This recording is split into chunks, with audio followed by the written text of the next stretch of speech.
ஒரு ஊர்ல ஒரு துறவி இருந்தார், புத்த சமய துறவி. அந்த ஊர் மன்னன் அவரை பத்தி கேள்விப்பட்டிருக்கான். ஒரு நாள் புறப்பட்டு போனான், துறவியின் பாதங்களை தொட்டு வணங்கினான். அதுக்கப்புறம் சொன்னான், ஐயா, நான் உங்களை அரண்மனைக்கு அழைச்சிட்டு போறதுக்காக வந்திருக்கிறேன். இனிமே நீங்க இங்க எதுக்கு இருக்கணும் அப்படின்னானா. அவன் மனசுக்குள்ள என்ன நினைப்புன்னா, இவர் எங்க வர போறாரு, நான் ரொம்ப எளிமையானவன், எனக்கு எதுக்கு அரண்மனை வாசம்னு சொல்லி விடுவார் அப்படின்னு நினைச்சிருக்கான். ஆனா அந்த துறவி என்ன பண்ணார் தெரியுமா? அப்படியா, சரி போகலாம், வா, போய் உன் ரதத்தை கொண்டுட்டு வா, அரண்மனைக்கு போகும்பொழுது அதுக்கு தகுந்த மாதிரி ஆடம்பரமா போகணும் அப்படின்னு விட்டாரான்.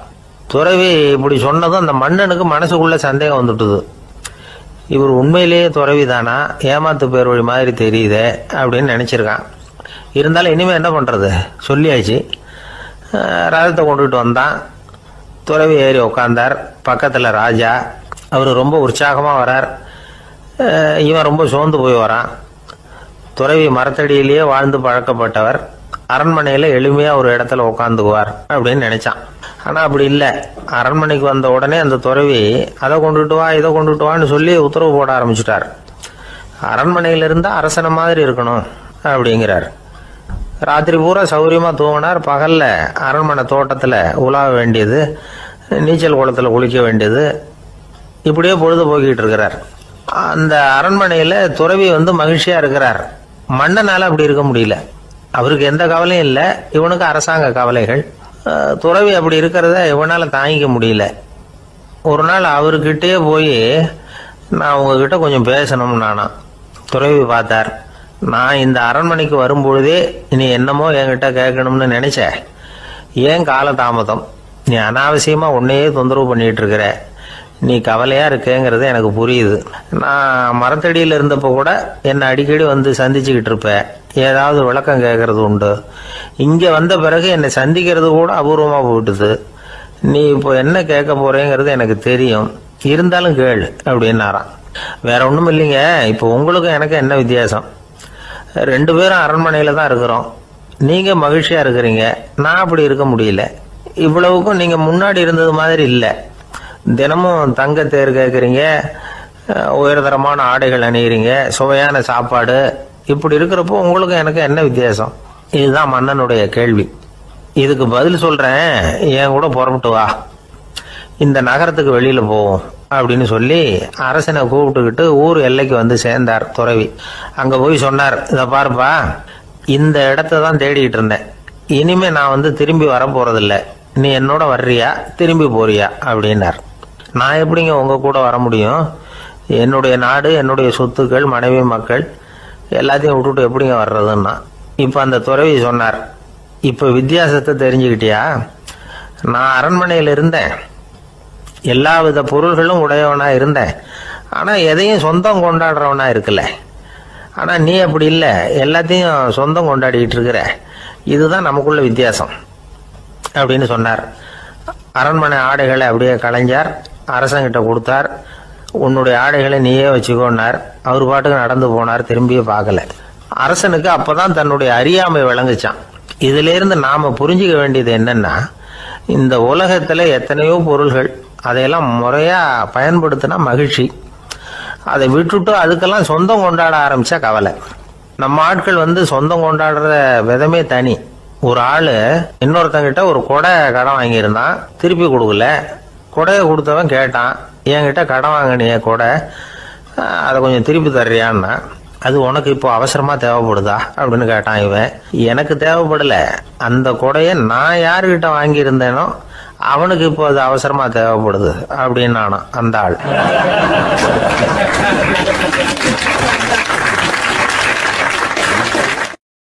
ஒரு சீன தேசத்து அரசர் இருந்தார். அவருக்கு வயசாயிட்டுது.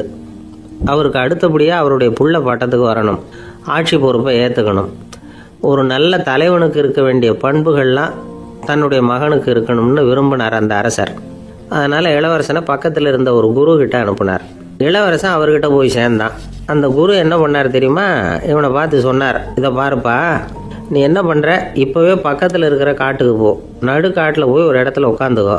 அங்கே என்னென்ன சத்தம்லாம் உன் காதில் விழுதுன்னு கவனிச்சு கேளு. உன் காதில் விழுந்த ஓசைகள் என்னென்னங்கிறத என்கிட்ட சொல்லு, அதுதான் எனக்கு தெரியணும், உனக்கு வேலையும் அதுதான் அப்படின்னு சொல்லி அனுப்பி வச்சுட்டார். இளவரசன் காட்டுக்கு போனான். குரு சொன்னபடியே ஒரு இடத்துல உட்காந்து கவனித்து கேட்டான். அதுக்கப்புறம் குரு கிட்ட திரும்பி வந்தான். என்னென்ன சத்தம்லாம் கேட்ட அப்படின்னு கேட்டார் குரு. குருவே, காட்டில் நான் பறவைகள் சத்தம்லாம் கேட்டேன், மிருகங்களின் ஓசையையும் கேட்டேன், இதை தவிர இடி மின்னல் மழை இதுகளோட சத்தத்தையும் கேட்டேன் அப்படின்னா. குரு யோசனை பண்ணார், நீ இன்னமும் சரியாக கேட்கல, அதனால் மறுபடியும் காட்டுக்கு போ, கொஞ்ச நாள் தங்கி இருந்து கேட்டுட்டு வா அப்படின்னார். இளவரசனுக்கு ஒன்றும் புரியல. இருந்தாலும் குருவின் கட்டளையாச்சே, மறுக்க முடியுமா? உடனே அவன் மறுபடியும் காட்டுக்கு போனான். ஒரு இடத்துல உட்காந்தான். கொஞ்ச நேரம் உன்னிப்பாக கவனித்து கேட்டான். சில நாள் கழித்து குரு கிட்ட திரும்பி வந்தான். குருவே, இந்த தடவை சில துல்லியமான சத்தங்களை எல்லாம் கேட்டான். தேனி பறக்கிற சத்தம், நீரோடையின் மெல்லிய ஓசை, இதெல்லாம் கேட்டேன்னா. குரு சிரிச்சார். நீ மறுபடியும் காட்டுக்கு போ, இன்னும் சில நாள் அங்கே இரு, முழுமையாக கவனமாக கேட்டுட்டு வா அப்படின்னு சொல்லி அனுப்பி வச்சுட்டார். இளவரசனுக்கு குழப்பம் அதிகமாயிட்டுது. ஒன்றுமே புரியல. மறுபடியும் காட்டுக்கு போனான். மௌனமாக ஒரு இடத்துல உட்காந்துட்டான். அப்படியே தியானத்தில் ஆழ்ந்துட்டான். சில நாளில் அவனுக்கு இதுவரை கேட்காத ஓசைகள்லாம் கேட்க ஆரம்பிச்சிட்டுது. இதைத்தான் நான் கேட்கணும்னு என்னுடைய குரு எதிர்பார்த்துருக்கிறாருங்கிறத புரிஞ்சுக்கிட்டான். உடனே குரு கிட்ட ஓடனான். குருவே, இந்த தடவை காதுகளுக்கு கேட்க முடியாத சில ஓசைகளை கூட என்னால் உணர முடிஞ்சுது.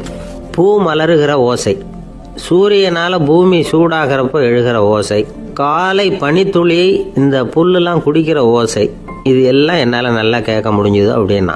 குருவுக்கு இப்போதான் திருப்தி ஏற்பட்டுதான். இளவரசனை பார்த்து சொன்னார், இதை பாருப்பா, இப்போதான் நாட்டை ஆளுகிற தகுதி உனக்கு வந்திருக்குது அப்படின்னு சொல்லி அதுக்கு விளக்கமும் கொடுத்தாராம். எந்த அரசன் தன்னுடைய மக்களின் இதயம் பேசுகிற மௌன மொழியை, மௌன வார்த்தைகளை கேட்குறானோ அவன்தான் ஆள தகுதி உள்ளவன். எந்த அரசன் தன்னுடைய மக்களின் உணர்ச்சிகளை உண்மையாக உணர்றானோ அவன்தான் முதன்மையான அரசன். போலி வார்த்தைகளை மட்டும் கேட்டுட்டு பல மௌன ராகங்களை காதில் வாங்கிக்காதவன் அரசனே இல்லை. எந்த நாட்டில் எப்போ ஒரு அரசன் தன்னுடைய மக்களின் உணர்ச்சிகளை கேட்க மறுக்கிறானோ அன்னையிலிருந்தே அந்த நாடு அழிய தொடங்குது அப்படின்னு அர்த்தம். இதுதான் அந்த குரு இளவரசனுக்கு போதிச்சது. வாயால் பேசுறத மட்டும் கேட்டு ஏமாறக்கூடாது, உணர்ச்சிகளையும் கேட்கறதுல தான் மனப்பக்குவம் உண்டாகும்.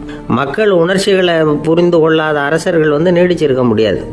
அது மாதிரி நாடுகளில் அடிக்கடி குழப்பம் தான் உண்டாகும். அப்படி இருந்தால் அடிக்கடி ஆட்சி மாறிக்கிட்டு இருக்கும். அப்படிப்பட்ட ஒரு தேசம், அங்கே ஒரு சிறைச்சாலையில் 3 கைதிகள் பேசிக்கிட்டு இருந்தாங்க. ஒருத்தன் சொன்னான், நான் இந்த நாட்டு ராஜாவை எதிர்த்து பேசிக்கிட்டு இருந்தேன், அதனால் என்னை பிடிச்சி கொண்டாந்து இங்கே போட்டுட்டாங்க அப்படின்னா ஒருத்தன். இன்னொருத்தன் சொன்னான், நான் இந்த நாட்டு ராஜாவை ஆதரித்து பேசிக்கிட்டு இருந்தேன், அதனால் என்னை பிடிச்சி கொண்டாந்து இங்கே தள்ளிவிட்டாங்க அப்படின்னா. அது சரி, நீ என்ன தப்பு பண்ண அப்படின்னு சொல்லி 3வது ஆளை பார்த்து இவங்க கேட்டாங்க. அதுக்கு அந்த ஆள் சொல்கிறான், நான் தான் இந்த நாட்டு ராஜா அப்படின்னா.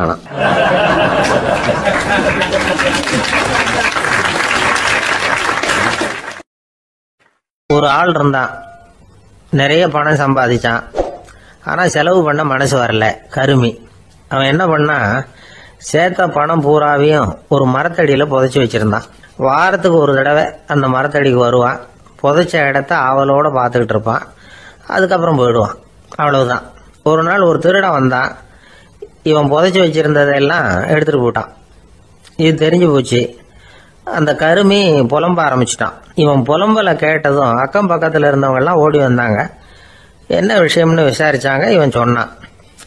ஒரு பெரியவர் கேட்டார், ஏன்பா வாரம் இந்த இடத்த பார்க்கறதாக சொன்னியே, எப்போவாவது இதில் இருக்கிற பணத்தை எடுத்து செலவு பண்ணியிருக்கியா அப்படின்னு கேட்டார். நான் அப்பப்போ அதை பார்க்கறது தான் வழக்கம், அதை தொட்டதே இல்லைன்னு அவன். சரி அப்படின்னா இப்போவும் நீ அதே மாதிரி வாரம் ஒரு தடவை இந்த இடத்த பார்த்துட்டு போகலாமே அப்படின்னாராம் அந்த பெரியவர். அதுவும் சரிதானே, எவ்வளவு காலமானாலும் அவன் அந்த பணத்தை எடுத்து செலவு பண்ண போறதில்ல. அப்படி இருக்கிறப்ப உள்ளே பணம் இருந்தாலும் ஒன்று தான், இல்லாமல் போனாலும் ஒன்று தான். இதிலிருந்து என்ன புரியுதுன்னா, ஒருத்தர்கிட்ட இருக்கிற பணத்தை கொண்டு அவர் பணக்காரரா ஏழையா அப்படின்னு முடிவு செய்கிறது சரியில்லை. அந்த செல்வத்தை அனுபவிக்கிற திறன், பயன்படுத்துகிற திறன், அதை வச்சு தான் அவர் ஏழையா பணக்காரரா அப்படிங்கிறத நிர்ணயம் பண்ணணும். அதுதான் சரி. செலவு பண்ண தெரியாதவன் சேகரம் பண்ணிகிட்டே இருக்கிறதுனால என்ன பிரயோஜனம்? தலைமுடியே இல்லாதவன் தாராளமாக சீப்புகளை வாங்கி சேகரம் பண்ணுறது மாதிரி தானே இது.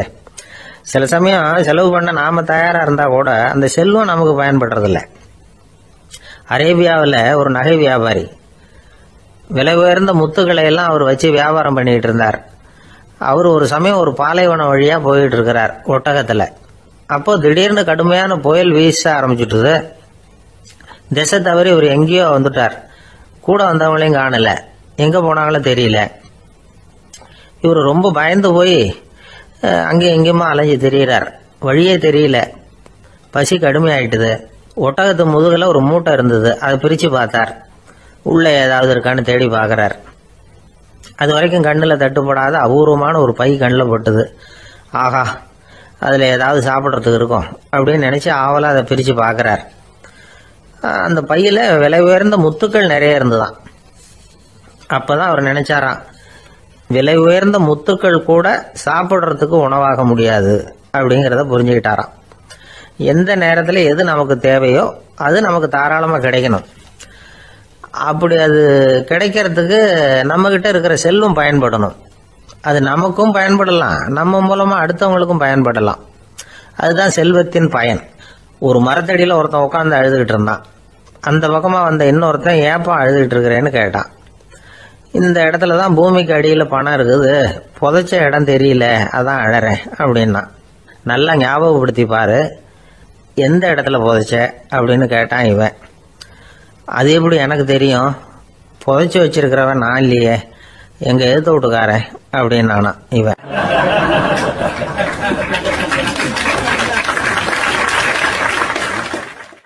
சில பேரை இப்படி சொல்றது உண்டு, அடுத்தவங்களை அனுசரிச்சு நடந்துக்க தெரியல, அவன் என்ன சார் மனுஷன் அப்படிம்பாங்க.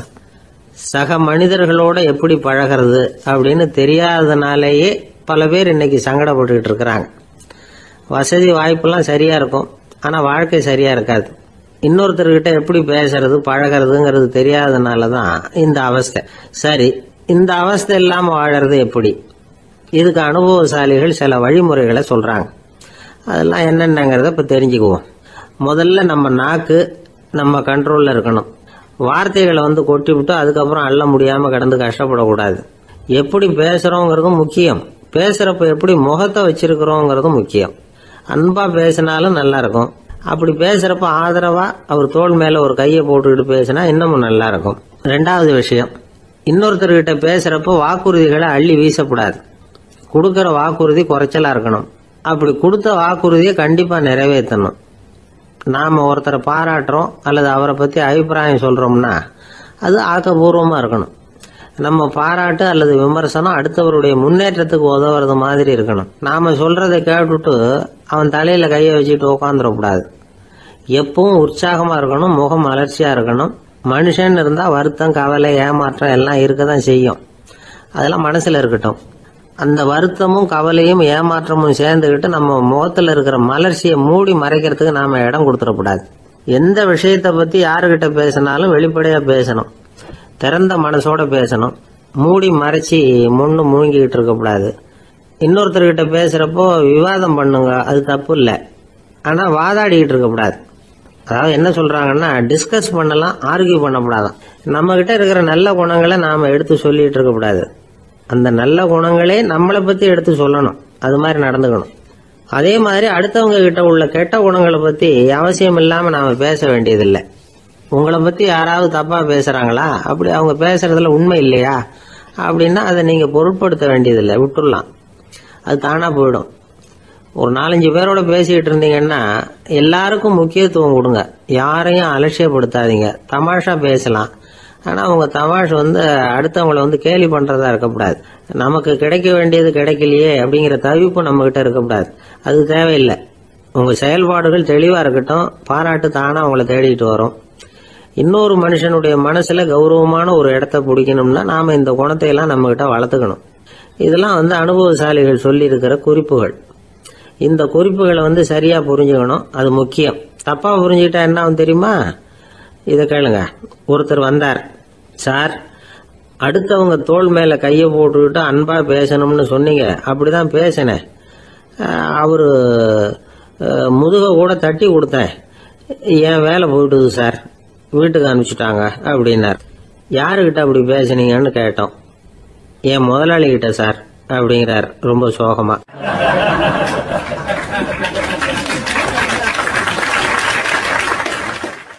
ஒரு சின்ன பையன் வந்தான்.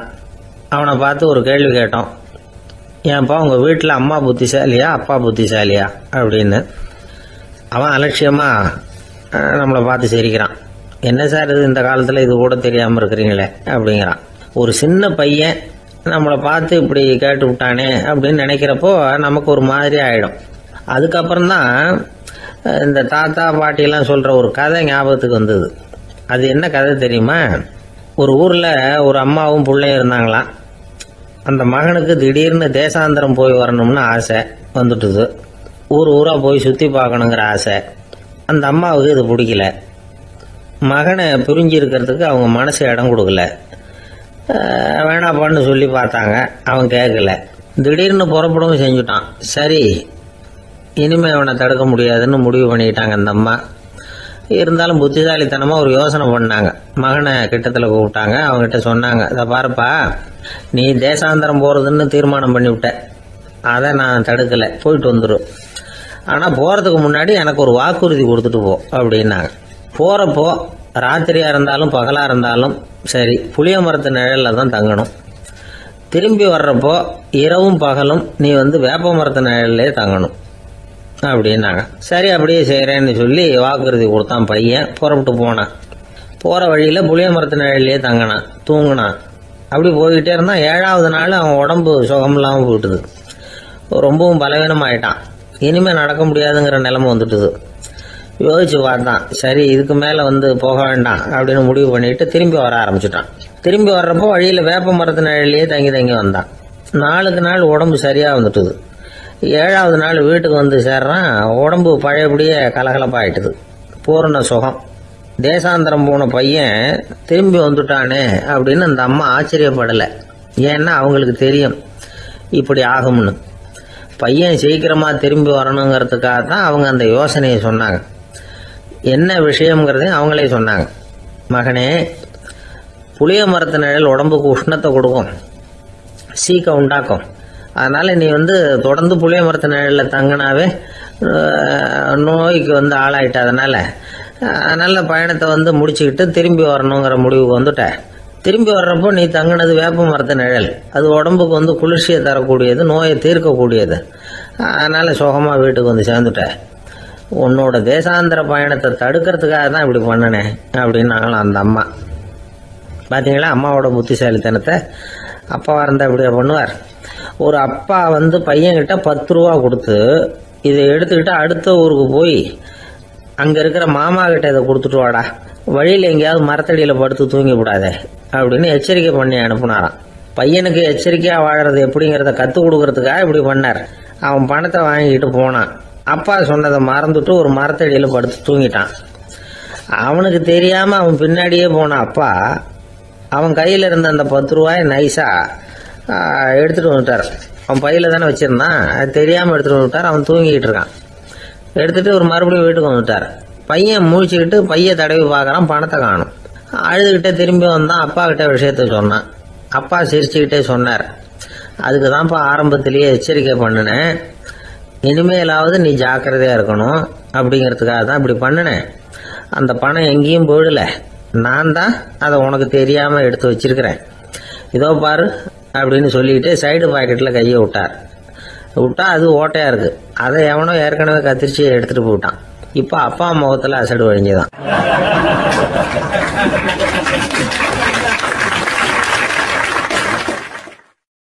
ஒரு பல்கலைக்கழகம், அங்கே ஒரு இலக்கிய பேராசிரியர், அவர் பாடம் நடத்திக்கிட்டு இருந்தார்.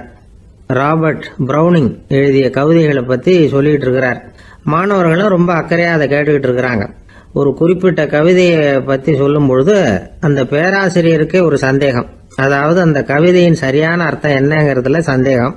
பேராசிரியர் யோசனை பண்ணார். அந்த கவிதையை முழுசாக புரிஞ்சிக்க முடியல.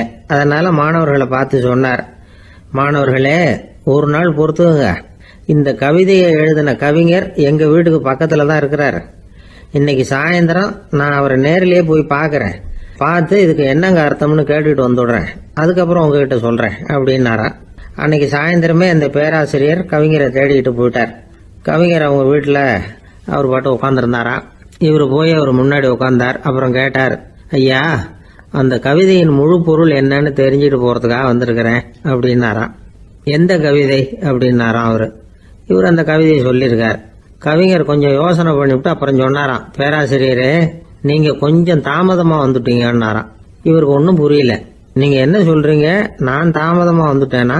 நீங்க தான் உயிரோடு இருக்கிறீங்களே, அப்படி இருக்கும்பொழுது நான் தாமதமா வந்துட்டேன்னா அது எப்படி அப்படின்னு இவர் குழம்பி இருக்கிறார். இப்ப கவிஞர் சொன்னாராம், ஐயா நான் உயிரோடு இருக்கிறேனா இல்லையாங்கிறது முக்கியம் இல்லை.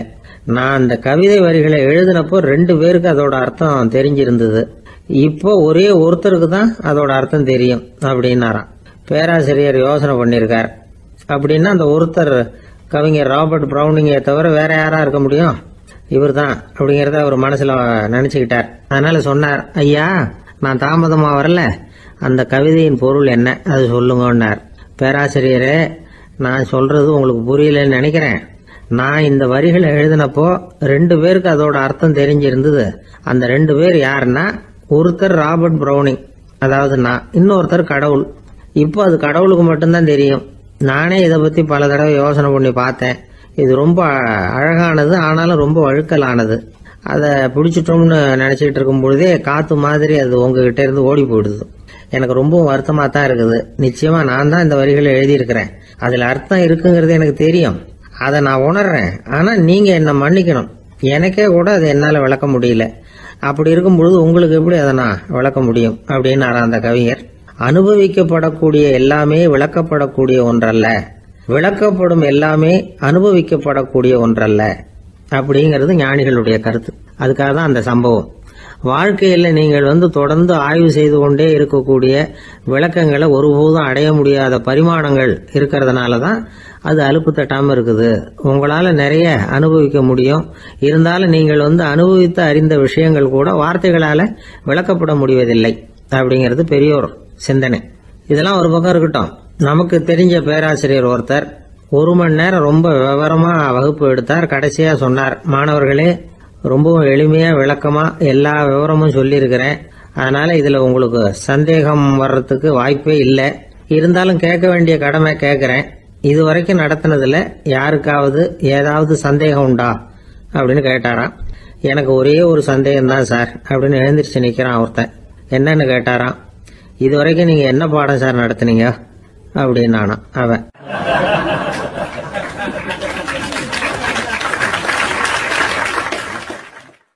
ஒருத்தன் எப்படி நடந்துக்கிறாங்கிறத வச்சுதான் அந்த ஆள் எப்படிங்கிறத நாம முடிவு பண்றோம். ஆளுமைன்னு சொல்றோம்ல, அதுக்கு சூழ்நிலைகளை ஆளுகின்ற தன்மை அப்படின்னு விளக்கம் கொடுக்கிறார் ஒரு உளவியல் நிபுணர். சரி, ஒரு மனிதனுடைய ஆளுமையை உருவாக்குகிற விஷயங்கள் என்னென்ன? பிறப்பு, வளர்க்கப்பட்ட விதம், படிப்பு, நண்பர்கள், சமுதாயம், இப்படி நிறைய உண்டு. ஆளுமையின் அடிப்படையில் சில மனநோய்கள் உண்டாகுது. அதெல்லாம் என்னென்னங்கிறத தெரிஞ்சு வச்சுக்கிட்டோம்னா நம்ம கூட இருக்கிறவங்களை அடையாளம் கண்டுபிடிக்கிறதுக்கு அது ரொம்ப உபயோகமாக இருக்கும். ஃப்ரெனாய்டு ஆளுமை அப்படின்னு ஒன்று. இந்த கோளாறு உள்ளவங்க எப்படி இருப்பாங்க தெரியுமா? அதிக உணர்ச்சி, சந்தேகம், பொறாமை இதெல்லாம் அதிகமாக இருக்கும். வளைஞ்சு கொடுக்க மாட்டாங்க. அடுத்தவங்களோட இணக்கமான உறவு இருக்காது. அவங்க செய்கிற தப்புக்கெல்லாம் அடுத்தவங்களை குறை சொல்லிட்டு இருப்பாங்க. இது ஒரு ரகம். அடுத்தது ஸ்கிசாய்டு ஆளுமை அப்படின்னு சொல்றாங்க. இந்த கோளாறு உள்ளவங்க அடுத்தவங்களோட பழக கூச்சப்படுவாங்க. சின்ன வயசுலேயே இது ஆரம்பமாயிடுது. பகல் கனவுலேயே சஞ்சரிப்பாங்க. அவங்களுடைய விரோதம், கோபம் இதை கூட வெளியில் காட்டிக்க முடியாமல் இருப்பாங்க. இவங்களுக்கு அகமுகம், பிரச்சனைகள்லேருந்து ஒதுங்கி எதுலேயும் ஈடுபாடு இல்லாதவங்களா இருப்பாங்க. இப்படி ஒரு ரகம். அடுத்தது சைக்ளோதமிக் ஆளுமை அப்படின்னு சொல்றாங்க. அது என்னன்னா, உணர்ச்சிகளில் ஏற்றத்தாழ்வு அதிகமாக இருக்குமா. சில சமயம் பார்த்தா மகிழ்ச்சியா இருப்பாங்க, சில சமயம் சோகமா உட்காந்துருப்பாங்க. அவங்க மனநிலைக்கு தகுந்த மாதிரி சமூக நிகழ்ச்சிகளில் பங்கெடுத்துக்குவாங்க. இன்னொரு வகை என்னன்னா, எண்ண பீடிகை ஆளுமை அப்படின்னு பேர் வச்சிருக்கிறாங்க. அதுக்கு இவங்களுக்கெல்லாம் கரெக்டா இருக்கணும், எல்லாம் சட்டத்திட்டம், எதுலேயும் ஒரு ஒழுங்குமுறை, இப்படி எதிர்பார்க்குற மனோபாவம். இவங்க எதிர்பார்ப்புக்கும் அரண்முறைக்கும் மற்றவங்க கட்டுப்படணும்னு நினைப்பாங்க. இந்த நிலைமை நீடிச்சா என்ன ஆகும் தெரியுமா? அலைக்கழிக்கிற எண்ணங்கள் திரும்ப திரும்ப ஒரே செயலை செய்ய தூண்டுற மன தளர்ச்சிக்கு ஆளாயிடுறாங்க. அடுத்தது ஹிஸ்டீரியா ஆளுமை. சின்ன விஷயத்தையெல்லாம் பெருசுபடுத்தி நாடகமாக்குற நடிகர்கள் இவங்க. உணர்ச்சி அதிகம் உள்ளவங்க. இவங்க மன எழுச்சியில பக்குவமின்மை, குழந்தைத்தனம், முதிர்ச்சியின்மை எல்லாம் இருக்கும். தன்னலம் மிக்க குணம். பிறர் தன்னை மட்டுமே கவனிக்கணும்னு நினைச்சு செயல்படுறது, இதெல்லாம் இவங்க அடையாளம். அடுத்த ரகம் எப்படின்னா வளர்ச்சியற்ற ஆளுமைன்னு சொல்றாங்க. அடுத்தவங்களோட இணங்கி போக முடியாதவங்க, அறிவு, மன எழுச்சி, சமூக உறவு இதுல எல்லாம் போதுமான வளர்ச்சியையும் நிறைவையும் பெற முடியாதவங்க, இவங்களால வாழ்க்கையில முன்னேற முடியாது. பிச்சைக்காரங்க, குற்றவாளிகள், இவங்க கிட்ட எல்லாம் இது மாதிரியான ஆளுமை அதிகமா இருக்குமா. அடுத்தது என்னன்னா சோர்வுடைய ஆளுமை. எதுலயும் உற்சாகம் இல்லாம சோர்ந்து போயிருப்பாங்க. அதுக்கெல்லாம் நமக்கு வலிமை இல்லப்பா அப்படின்னு சொல்லிட்டு இருப்பாங்க. சின்ன விஷயங்களுக்கெல்லாம் அதிர்ச்சி அடையிறது, வாழ்வின் சுவையை அனுபவிக்க முடியாதவங்க. இன்னொரு ரகம், இது கொதித்தெழும் ஆளுமைங்கிறாங்க. எதுக்கு எடுத்தாலும் ஆத்திரம், குரோதம், வன் செயல் இதுல எல்லாம் ஈடுபாடு இப்படி உள்ளவங்க. நத்தை வகை ஆளுமை அப்படின்னு ஒண்ணு. அடுத்தவங்க மேல விரோதம் இருக்கும், அடிக்கணுங்கிற எண்ணம் இருக்கும். ஆனா அதை அப்படியே வெளியில காட்டாம அதே சமயம் அமைதியான முறையில வெறுப்பை வெளிக்காட்டுற ரகம். இவங்கெல்லாம் பேசாம கம்முன்னு இருந்துகிட்டே நினைச்சதை நிறைவேற்றிக்கிடுவாங்க. முன்ஜாக்கிரதை ஆளுமை அப்படின்னு ஒரு ரகமா. பாதுகாப்பின்மை, சந்தேகம், முழுமையின்மை, அறவேக்காட்டுத்தனம் இந்த மனப்போக்கு அதிகமா இருக்கிறதுனால அகம்பாவம், புடிவாதம், எச்சரிக்கை எல்லாம் அளவுக்கு மீறி இருக்கும். இதுவரைக்கும் நாம பேசிக்கிட்டு இருந்த ஆளுமை பண்புகள் அளவுக்கு அதிகமா போயிட்டுதுன்னா ஆளுமை கோளாறுகள் ஏற்படும். அதன் அடிப்படையில மனவியாதிகள் வருமா. அதனால இணக்கமான, எல்லாரும் விரும்புகிற இயல்பான ஆளுமையை பெறுவதற்கு நாம முயற்சி செய்யணும் அப்படிங்கிறது மனோதத்துவ நிபுணர்களுடைய ஆலோசனை. ஒருத்தர் ஒரு மனோதத்துவ டாக்டரை தேடிட்டு வந்தாராம். டாக்டர், எனக்கு மனசுல ஏதோ வியாதி, ஆளுமை கோளாறு, அதாவது எனக்கு சீக்கிரமா செத்து போனா தேவையில்லைன்னு தோணுது அப்படின்னாராம். உடனே அந்த டாக்டர், சரி அப்படின்னா இங்கே இருங்க, நான் வைத்தியம் பாக்குறேன் அப்படின்னாராம்.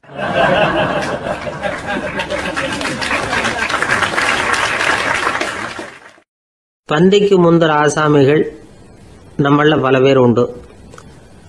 அப்படி முந்தறதுக்கு கூட முயற்சி பண்றவங்க நிறைய பேர் இருக்கிறாங்க. இதுல என்ன ஒரு விஷயம்னா, பந்திக்கு முந்தறது கூட தப்பு இல்லை. ஆனா அப்படி ஒரு விருந்துல ஆளா போய் உட்காந்து சாப்பிட்டா கூட வெளியில வர்றப்ப என்ன பெரிய விருந்து வச்சுட்டான், சாம்பார்ல உப்பு இல்லை, ரசத்துல காரம் இல்லை அப்படின்னு குறை சொல்லிட்டே வர்றது இருக்கு பாருங்க, அது சரியில்லை, நாகரிகமும் இல்லை. கல்யாண பத்திரிகையில என்ன போட்டிருக்குது, என் பொண்ணுக்கும் இன்னார் பையனுக்கும் கல்யாணம், எல்லாரும் குடும்பத்தோட வந்திருந்து மணமக்கள் ஆசீர்வதிக்கணும், இப்படித்தானே போட்டிருக்கோம். குடும்பத்தோட விருந்து சாப்பிட்டு சாப்பாடு எப்படி இருக்குன்னு அபிப்பிராயம் சொல்லிவிட்டு போங்க அப்படின்னா போட்டிருக்கு கல்யாண பத்திரிகையில. ஒருத்தர் வீட்டு விசேஷத்துக்கு போயிருக்கோம்னா எவ்வளவோ அசௌகரியங்கள் நமக்கு ஏற்படலாம். ஏராளமான கூட்டம் வந்திருக்கும். எல்லாரையும் அவங்க தனித்தனியா கவனிச்சுக்கிட்டு இருக்க முடியாது. நாம தான் அனுசரிச்சு நடந்துக்கணும். நாமளா போய் வாழ்த்த வேண்டியவங்களை வாழ்த்தி விட்டு சேரணும். அதை விட்டுட்டு பத்திரிக்கை கொடுத்தானேன்னு போனேன், கவனிப்பே சரியில்லை அப்படின்னு புலம்பிக்கிட்டு இருக்கக்கூடாது. ஒரு விருந்துக்கு போனா அங்க எப்படி நடந்துக்கணும் அப்படிங்கறத பத்தி கூட அனுபவசாலிகள் சில விவரங்கள்லாம் சொல்லியிருக்கிறாங்க. இந்த காலத்துல கல்யாணம், பிறந்த நாள், அது இதுன்னு நிறைய விருந்துகள் நடக்குது. அதெல்லாம் எதுக்காக? மனித உறவுகளை வளர்த்துக்கிறதுக்காக தான், வேற எதுக்கு? ஒரு விருந்துக்கு போனா அமைதியா பொறுமையா போய் உட்காரணும்.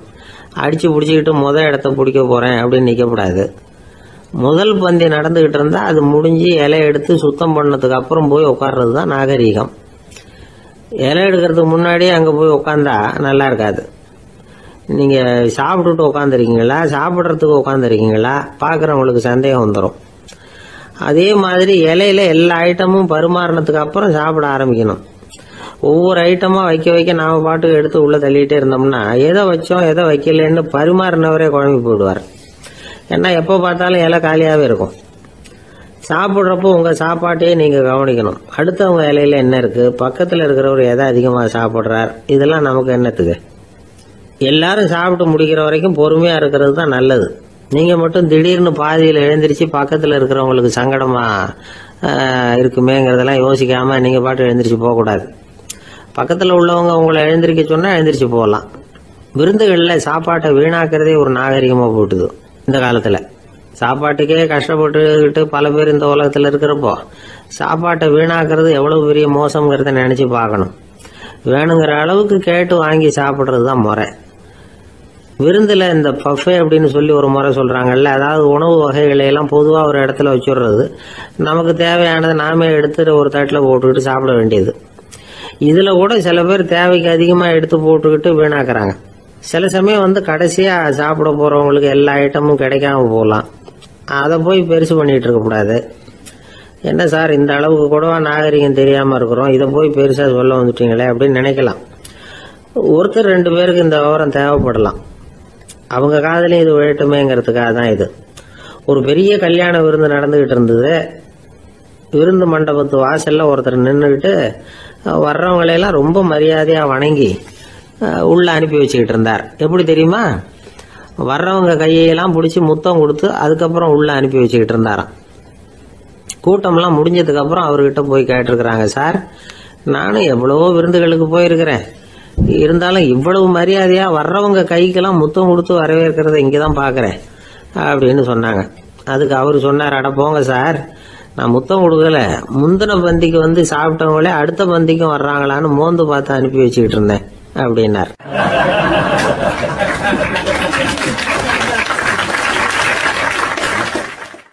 ஒருத்தர் முகத்தை தொங்க போட்டுக்கிட்டு ஒரு மாதிரியா வந்தார். என்ன விஷயம்னு விசாரிச்சேன். என்னுடைய நண்பன் ஒருத்தங்கிட்ட கருத்து வேறுபாடு, இனிமே நமக்குள்ள எந்த சம்பந்தமும் வேணாம்னு நட்பை முறிச்சிட்டு வந்துட்டேன்னா. நண்பர்கள்னு இருந்தா கருத்து வேறுபாடு வரத்தான் செய்யும்னு. கருத்து வேறுபாடு வராமல் இருக்கிறதுக்கு ஏதாவது வழி உண்டா அப்படின்னு கேட்டாங்க. அதை பற்றி நிபுணர்கள் சில யோசனைகளை சொல்லியிருக்கிறாங்கன்னு. முதல் விஷயம் என்னன்னா, உங்கள் நண்பனுக்கு ஒரு செய்தி சொல்லணும்னா அதை நீங்களே நேரடியாக சொல்லுங்க, அல்லது உங்கள் கைப்பட கடிதம் எழுதுங்க. அதாவது நேரடி தொடர்பு முக்கியம்.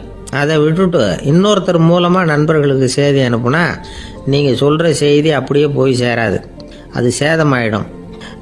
கூட்டி குறைச்சி சொல்லிவிடுவாங்க, அது குழப்பத்தில் கொண்டாந்து விட்டுரும். இது ஒரு யோசனை.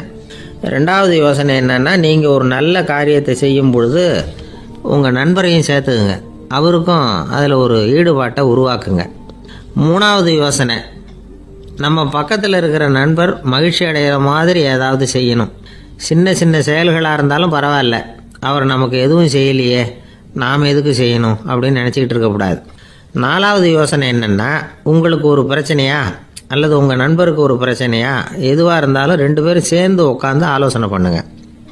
நம்ம யோசனையும் கேட்கப்படுதே அப்படிங்கிற நினைப்பே அவருக்கு வந்து ஒரு மன நிறைவை உண்டாக்குமா. 5வது யோசனை, உங்கள் நண்பர் ஏதோ ஒரு காரியத்தை செய்கிறார், நீங்கள் உடனே அவசரப்பட்டு நீ செய்கிறது தப்புன்னு தீர்ப்பு சொல்லக்கூடாது.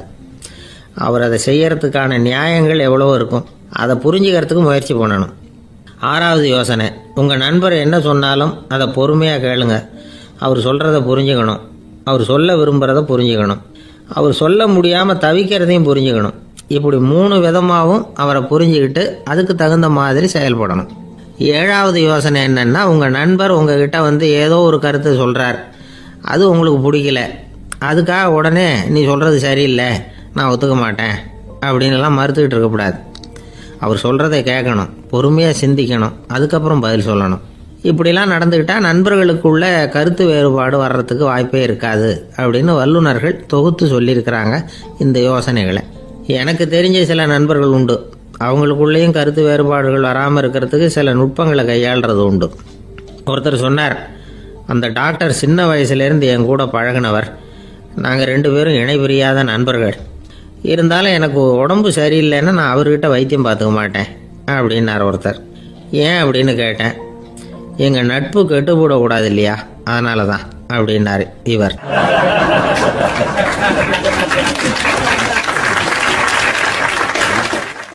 ஒரு சிகை அலங்கார கூடம், ரொம்ப சுறுசுறுப்பாக எல்லாரும் வேலை செஞ்சுக்கிட்டு இருக்கிறாங்க.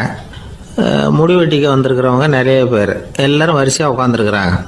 அந்த சமயத்தில் திடீர்னு கதவை திறந்துக்கிட்டு ஒருத்தர் உள்ளே வர்றார். அவர் ஒரு பெரிய மனிதர், அவரும் முடிவெட்டிக்கிறதுக்காக தான் உள்ளே வந்திருக்கிறார். அவரை பார்த்த உடனே அங்கே வரிசையில் உட்காந்துருந்தவங்க எல்லாரும் எழுந்திரிச்சு அவர்கிட்ட வந்துட்டாங்க. அவரை சுற்றி நின்றுட்டாங்க. எப்படி இருக்கிறீங்க, நல்லா இருக்கீங்களா அப்படின்னு விசாரிக்க ஆரம்பிச்சிட்டாங்க. எல்லாம் முடிஞ்சதும் வந்தவர் கேட்டார், வரிசையில் கடைசியாக இருக்கிறவர் யார் அப்படின்னு கேட்டார். ஏன்னு கேட்டாங்க. நான் அதுக்கு அடுத்தபடியாக உட்காரணும், அதுக்காக தான் கேட்குறேன் அப்படின்னார். உடனே அங்கே இருந்தவங்கெல்லாம் என்ன சொன்னாங்க தெரியுமா, நீங்கள் வந்து வரிசையில் காத்திருக்கக்கூடாது, நீங்கள் அரசாங்கத்தின் தலைவர், உங்களுக்கு நேரம் முக்கியம், அதனால் நீங்கள் முன்னாடி போங்க அப்படின்னு சொன்னாங்க. ஆனால் அதை அவர் கேட்கல. தோழர்களே, உங்களுடைய கருத்துக்கு ரொம்ப நன்றி, எல்லாரும் வரிசையாக தான் வரணும், அதுதான் முறை, வரிசையில் வரணுங்கிற நடைமுறையை நானும் பின்பற்ற விரும்புகிறேன், நாம் எல்லாரும் சமமானவர்கள் அப்படின்னார். இப்படி சொல்லிவிட்டு வரிசையில் கடைசியாக இருந்த ஒரு நாற்காலியில் போய் உட்காந்துக்கிட்டார். தன் சட்டை பையில் இருந்த ஒரு செய்தித்தாளை எடுத்தார், படிக்க ஆரம்பிச்சிட்டார். ஆனால் அங்கே இருந்தவங்களால இதை பார்த்துக்கிட்டு சும்மா இருக்க முடியல. ஒருத்தர் எழுந்திரிச்சு வந்தார். ஐயா, இப்போ என்னுடைய முறை வந்திருக்குது, நான் தான் போக வேண்டிய முறை. உங்களை இங்கே காத்திருக்க வைக்கிறத விட ஒரு 5 ஆண்டுகளுக்கு கூட நான் முடிவெட்டிக்காமே இருந்துட முடியும் அப்படின்னார். அவர் மறுபடியும் சொன்னார், ஐயா, நீங்கள் வரிசை முறையை தாண்டி போக விருப்பப்படல, சரி, ஆனால் என்னுடைய முறையை மாற்றி கொடுக்கறதுக்கு எனக்கு முழு உரிமை இருக்குது. இதுக்கு பதிலாக உங்களுடைய கடைசி இடத்த நான் எடுத்துக்கிறேன், இதை நீங்கள் மறுக்க முடியாதுன்னார். அங்கே இருந்த மற்றவங்களும் இதை ஒரு மனசாக வற்புறுத்த ஆரம்பிச்சிட்டாங்க. அந்த பெரிய மனிதர் பார்த்தார், சரின்னு கடைசியாக ஒத்துக்கிட்டார். அவர் யார் தெரியுமா? அவர் தான் மாவீரர் லெனின். ரஷ்யாவில் கிரெம்ளின் சிகை அலங்கார கூடத்தில் தான் இது நடந்தது. எல்லாரும் இந்நாட்டு மன்னர்கள்னு வாயளவில் பேசுறதுல என்ன பிரயோஜனம்? நாம் எல்லாரும் சமம்ங்கிறத நடைமுறையில் கடைபிடிச்சி காட்டினவங்க கொஞ்சம் பேர் தான். அவங்களில் ஒருத்தர் தான் லெனின். வரிசையில் நின்று வர்றதுங்கிறது ஒரு சிறந்த பண்பு, உயர்ந்த பண்பு. இன்னைக்கு பல இடங்களில் அது நமக்கு தேவைப்படுது. ஒரு ரேஷன் கடைவாசல், கடை திறக்கிறதுக்கு முன்னாடி எல்லாரும் வரிசையில் நின்றுட்டாங்க. கடைசியாக வந்த ஒருத்தர் கியூவில் முன்னாடி போகிறதுக்கு முயற்சி பண்ணுறார். ஏற்கனவே நின்றுட்டு இருக்கிறவங்க அவரை முன்னாடி போகிறதுக்கு விட மாட்டேங்கிறாங்க. கடைசியாக போய் நில்லையா அப்படின்னு எல்லாரும் கத்துறாங்க. அது அவர் காதில் வாங்கலை. முண்டி அடிச்சுக்கிட்டு முன்னாடி போகிறதுக்கே முயற்சி பண்ணிகிட்டு இருக்கிறார். எல்லாரும் சேர்ந்து அவரை வலுக்கட்டாயமாக இழுத்து கொண்டாந்து பின்னாடி கொண்டு போய் நிறுத்திவிட்டாங்க. நிறுத்திவிட்டு சொன்னாங்க, இதை பாருப்பா, நாங்கள் இருக்கிற வரைக்கும் நீங்கள் முன்னாடி போய் எதையும் வாங்க முடியாது, தெரிஞ்சுக்கோ அப்படின்னாங்க. இப்போ அந்த ஆள் சொன்னாராம், நான் இங்கே பின்னாடி நிற்கிற வரைக்கும் நீங்களும் எதுவும் வாங்க முடியாது அப்படின்னாராம். ஏன்னு கேட்டிருக்கிறாங்க. நான் தான் அந்த கடையை திறக்க வேண்டிய ஆள் அப்படின்னா.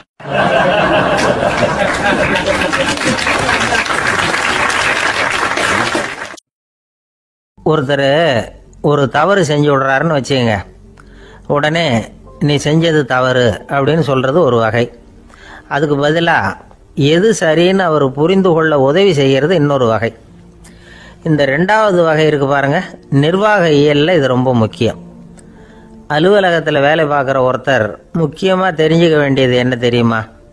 சக ஊழியர்கள்கிட்ட எப்படி பழகணும், மேலதிகாரிகள்கிட்ட எப்படி பழகணும், தனக்கு கீழே வேலை செய்கிறவங்க கிட்ட எப்படி பழகணும், வாடிக்கையாளர்கள்கிட்ட எப்படி பழகணும், இவங்க எல்லார்கிட்டையும் செம்மையான உறவை ஏற்படுத்திக்கிறது எப்படி. இதையெல்லாம் சொல்லிக் கொடுக்குற பாடம் தான் இன்டர் பர்சனல் ஸ்கில், திறமையான உறவு அப்படிங்கிறது. எந்த வேலையில் இருந்தாலும் சரி, இந்த உறவுகளை வளர்க்கும் திறன் உள்ளவங்க சீக்கிரம் முன்னுக்கு வந்துடுறாங்க. மற்றவங்க கிட்ட உறவை பலப்படுத்திக்கிறது எப்படி அப்படின்னு தெரிஞ்சுக்கிட்டோம்னா எந்த ஒரு தடையையும் சுலபமாக தாண்டி செய்கிற தொழிலில் முன்னுக்கு வந்துடலாம். ஹார்வர்டு பல்கலைக்கழகத்தில் ஒரு கணக்கெடுப்பு பண்ணி பார்த்தாங்களாம். பார்க்குற வேலையில் எது மாதிரி குணாதிசயம் உள்ளவங்க வேகமாக முன்னுக்கு வர்றாங்க அப்படின்னு தெரிஞ்சுக்கிறதுக்காக இந்த கணக்கெடுப்பு. வெவ்வேறு துறையில் வேகமாக முன்னுக்கு வந்திருக்கிற பல பேரை சந்தித்து இந்த சர்வேயை நடத்தியிருக்கிறாங்க. அவங்க கண்டுபிடிச்சி சொல்லியிருக்கிற உண்மை என்ன தெரியுமா? ஒருத்தர் ஒரு வேலையில் இருந்தால் அது சம்பந்தப்பட்ட சப்ஜெக்ட் பற்றிய அறிவு 35% இருந்தால் போதுமா. ஆனால் உறவுகளை வளர்க்கக்கூடிய திறன், இன்டர் பர்சனல் ஸ்கில்லு 65% வேணும். இப்படி உள்ளவங்க சீக்கிரம் முன்னுக்கு வந்துடுறாங்களாம்.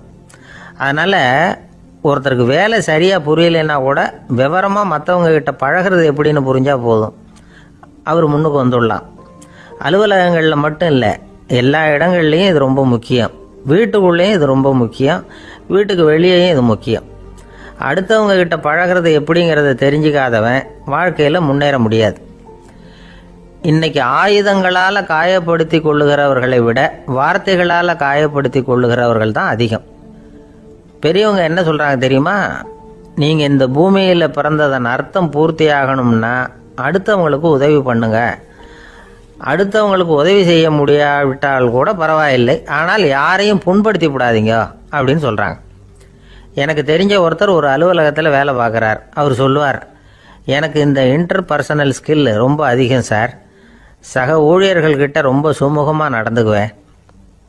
என் கூட வேலை பார்க்குற ஒருத்தருக்கு ஏதாவது ஒரு கஷ்டம்னா அந்த சமயத்தில் அவர் செய்ய வேண்டிய வேலையை நான் செஞ்சிருவேன் சார் அப்படிம்பார். நான் அவர்கிட்ட சமீபத்தில் அப்படி ஏதாவது செஞ்சுருக்கீங்களா அப்படின்னு கேட்டேன். செஞ்சுருக்கேன் சார். போன வாரம் புதன்கிழமை ஆஃபீஸில் என் பக்கத்து சீட்டுக்காரருக்கு வயிற்று வலி. உடனே நான் மெடிக்கல் லீவ் போட்டுட்டு எங்கள் வீட்டுக்கு போயிட்டேன் சார் அப்படின்னார்.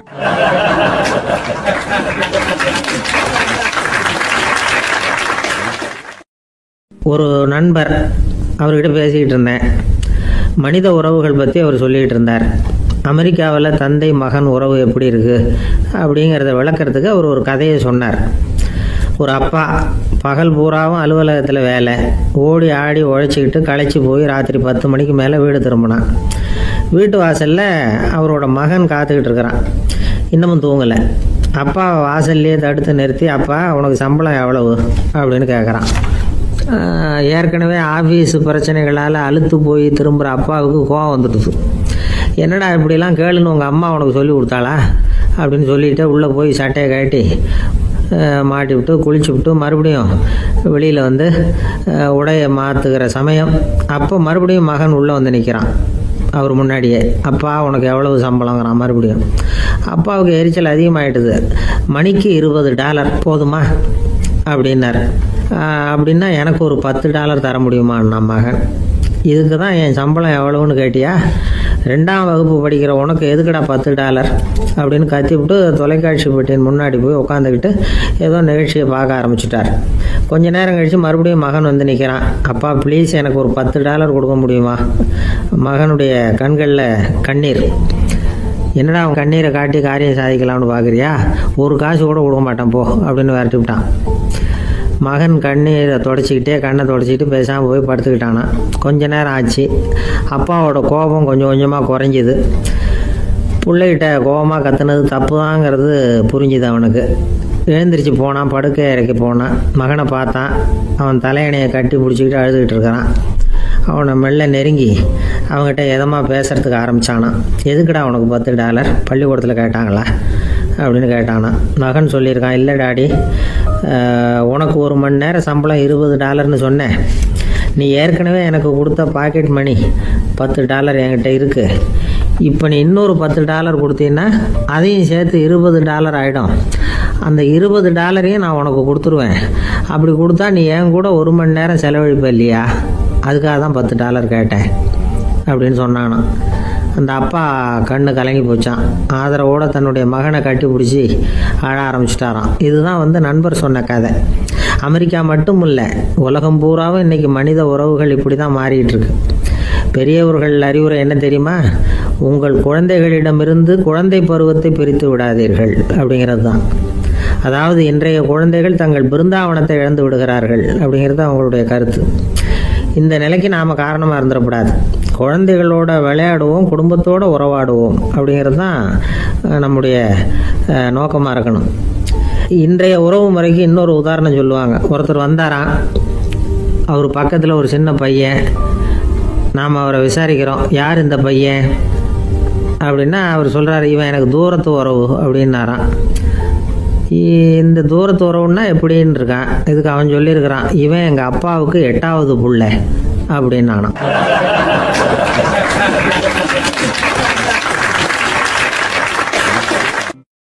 கணவன் மனைவி அன்பா இருக்கணும், ஒருத்தர் நல்லா புரிஞ்சுக்கணும், விட்டு கொடுக்குற மனப்பான்மை வேணும். அதுதான் ஒரு நல்ல குடும்பம்.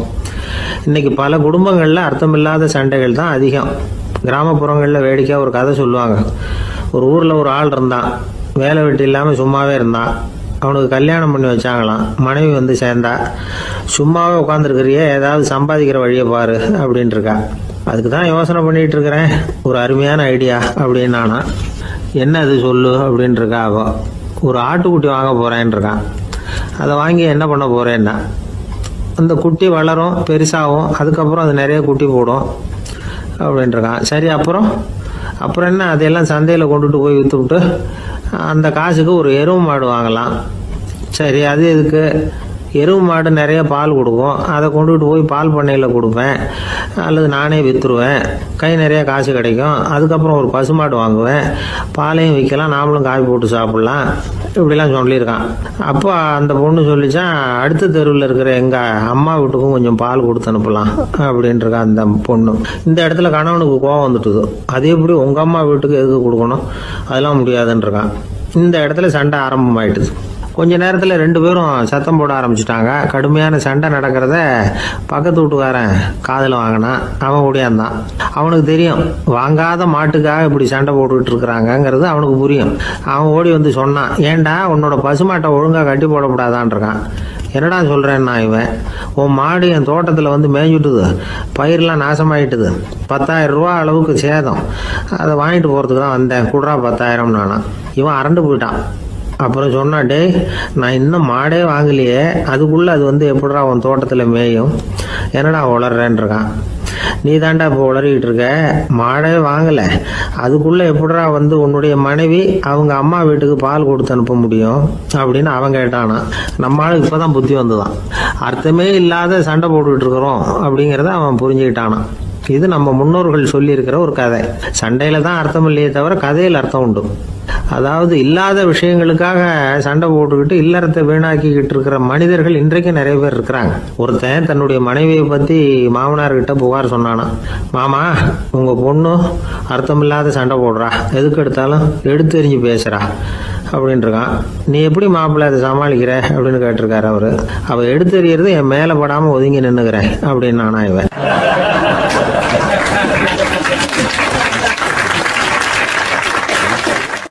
ஒரு ஊர்ல ஒரு துறவி இருந்தார், புத்த சமய துறவி. அந்த ஊர் மன்னன் அவரை பத்தி கேள்விப்பட்டிருக்கான். ஒரு நாள் புறப்பட்டு போனா, துறவியின் பாதங்களை தொட்டு வணங்கினா. அதுக்கப்புறம் சொன்னான், ஐயா நான் உங்களை அரண்மனைக்கு அழைச்சிட்டு போறதுக்காக வந்திருக்கிறேன், இனிமே நீங்க இங்க எதுக்கு இருக்கணும் அப்படின்னானா. அவன் மனசுக்குள்ள என்ன நினைப்புன்னா, இவர் எங்க வர போறாரு, நான் ரொம்ப எளிமையானவன், எனக்கு எதுக்கு அரண்மனை வாசம்னு சொல்லி விடுவார் அப்படின்னு நினைச்சிருக்கான்.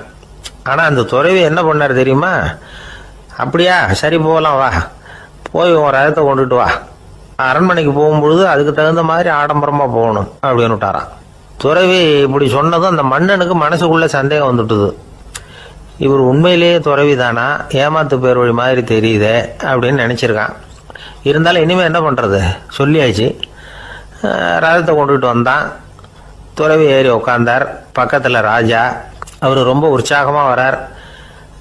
இவன் ரொம்ப சோர்ந்து போய் வரான். துறவி மரத்தடியிலேயே வாழ்ந்து பழக்கப்பட்டவர், அரண்மனையில எளிமையா ஒரு இடத்துல உட்காந்துக்குவார் அப்படின்னு நினைச்சான். ஆனா அப்படி இல்லை. அரண்மனைக்கு வந்த உடனே அந்த துறவி அதை கொண்டுட்டு வா இதை கொண்டுட்டு வான்னு சொல்லி உத்தரவு போட ஆரம்பிச்சுட்டார். அரண்மனையில இருந்தா அரசனை மாதிரி இருக்கணும் அப்படிங்கிறார். ராத்திரி பூரா சௌரியமா தூங்கினார். பகல்ல அரண்மனை தோட்டத்துல உலாவ வேண்டியது, நீச்சல் குளத்துல குளிக்க வேண்டியது, இப்படியே பொழுது போக்கிட்டு இருக்கிறார். அந்த அரண்மனையில துறவி வந்து மகிழ்ச்சியா இருக்கிறார்.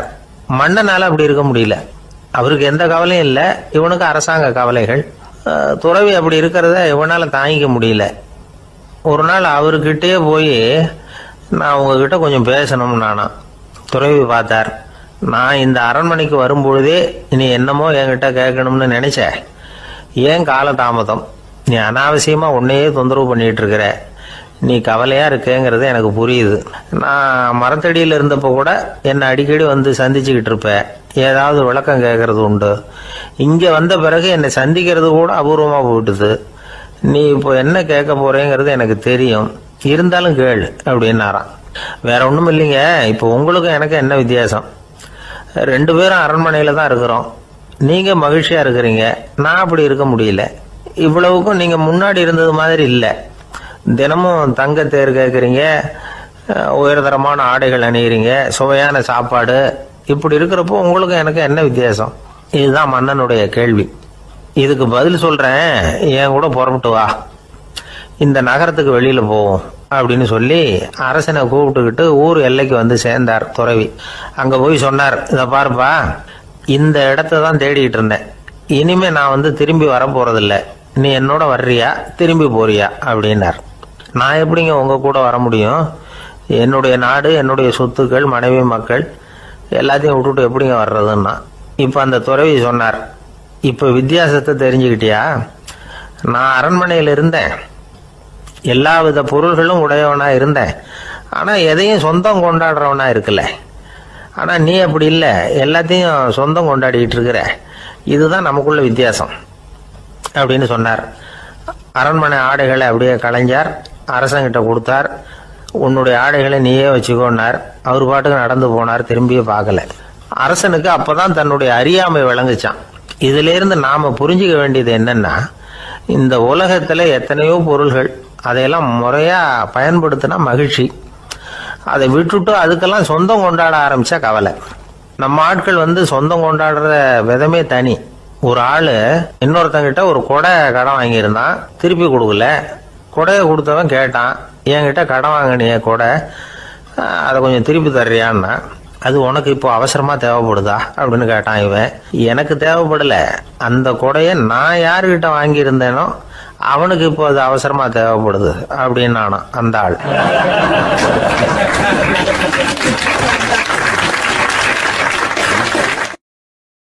ஒரு ஊர்ல ஒரு புகழ்பெற்ற பத்திரிகையாளர் இருந்தார். அவர் ஒரு நாள் திடீர்னு இறந்து போயிட்டார். அதுக்கப்புறம் நேரா சொர்க்கத்துக்கு போனார். சொர்க்கத்தின் வாசல்ல நின்றுகிட்டு இருந்த ஒருத்தர் அவரை தடுத்தார்.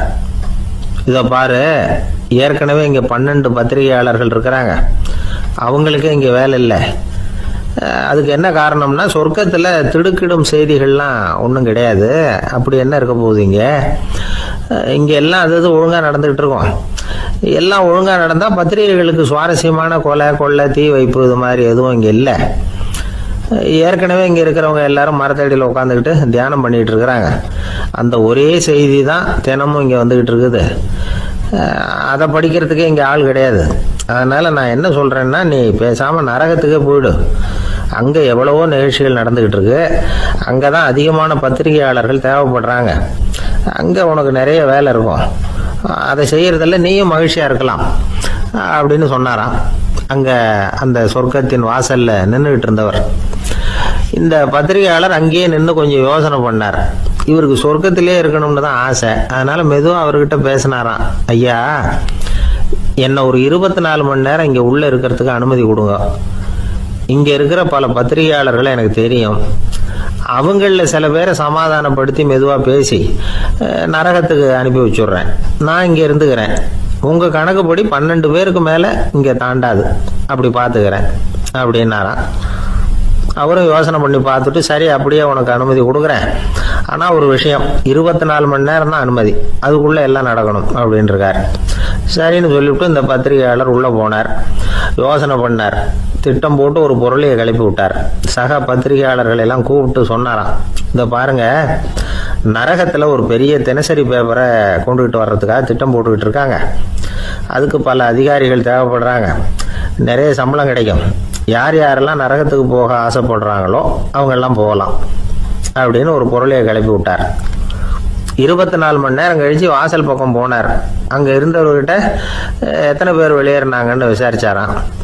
அப்போ அவர் இவரை, நீ வெளியே போகக்கூடாது, முதல்ல உள்ளதான் இருக்கணும் அப்படின்னு தடுத்தாராம். அப்புறம் சொன்னாராம், நீ சொன்ன செய்தியை கேட்டதும் இங்க இருந்த எல்லா பத்திரிகையாளர்களுமே நரகத்துக்கு போயிட்டாங்கப்பா, உள்ள யாருமே இல்லை, அதனால நீ உள்ளே இருக்கலாம் அப்படின்னாராம். இதை கேட்டதும் இந்த பத்திரிகையாளரே குழம்பி போயிட்டார். ஒருவேளை உண்மையிலேயே நரகத்துல புதுசா பத்திரிகை ஏதாவது ஆரம்பிக்க போறாங்களோ அப்படின்னு அவரே நினைக்க ஆரம்பிச்சிட்டாராம். அப்புறம் சொன்னாராம், ஐயா என்னை விட்டுருங்க, நான் நரகத்துக்கே போயிடுறேன், அங்க ஏதோ விசேஷம் இருக்கணும் அப்படின்னாராம். இல்லைன்னா இத்தனை பேரும் ஒட்டு மொத்தமா அங்க போறதுக்கு சான்ஸே இல்லை, என்னை தடுக்காதீங்கன்னு கெஞ்ச ஆரம்பிச்சுட்டாராம். மற்றவங்க நம்பணுங்கிறதுக்காக ஒரு பொருளையை கிளப்பி விட்டார். கடைசியில தானே அந்த பொருளைக்கு ஆளாயிட்டார். அதாவது பிறரை ஏமாற்றிய அவரது மனம் கடைசியில் அவரையே ஏமாத்த ஆரம்பிச்சுட்டு பாருங்க.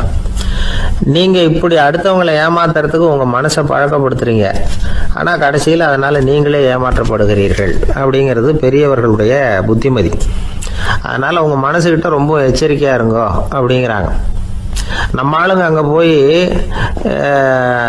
என்ன சொல்லுவாங்கன்னா, இந்த பாரு அங்க போகாத இங்க போகாதன்னு பயமுறுத்துறது உண்டு. சில பேர் அங்க பேய் இருக்குது, பிசாசு இருக்கு அப்படின்னு பொருளையை கிளப்பி விடுறது உண்டு. இருட்டு நேரம், காட்டு வழியா ஒருத்தன் போய்கிட்டு இருக்கிறான். அங்க பேய் பிசாசு நடமாட்டம் இருக்கிறதாக வதந்தி. இவன் பயந்துகிட்டே வேகமா போறான்.